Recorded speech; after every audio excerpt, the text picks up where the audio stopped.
রাত তখন 12:30। বিদ্যুৎ চলে গেছে, পুরো বাসাটা অন্ধকার। তৃষা পুরনো ট্রাঙ্ক খুলে ভিতর থেকে বের করলো একটা ধুলো জমা পুতুল। শৈশবের সময়ের খেলনা, একটা চোখ ভাঙা, মুখে ফাটল, তবু যেন হাসছে। পুতুলটা টেবিলের উপর রেখে সে ঘুমাতে গেল। রাতের মাঝখানে হঠাৎ ঠক ঠক শব্দ। তৃষা চোখ খুলে দেখে পুতুলটা মেঝেতে পড়ে আছে। চোখ দুটো অন্ধকারে মৃদু লালচে আলো ছড়াচ্ছে। ও ধীরে ধীরে উঠে গেল, পুতুলটা তুলে ট্রাঙ্কে ফেরত দিতে গেল। কিন্তু ট্রাঙ্কটা তখন নিজে থেকে খুলে গেল। ভেতর থেকে একটার পর একটা পুতুল ভাঙা চোখে তাকিয়ে আছে ওর দিকে। হঠাৎ সবগুলো একসাথে ফিসফিস করে বলল, তুই তো আমাদের ফেলে গেছিলি, এখন আমরা ফেলবো তোর সাথে। তৃষার গলা বন্ধ হয়ে গেল।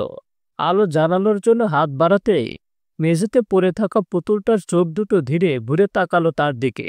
আর তারপরে ঘর জুড়ে পুতুলের হাসির প্রতিধ্বনি ছড়িয়ে পড়ল।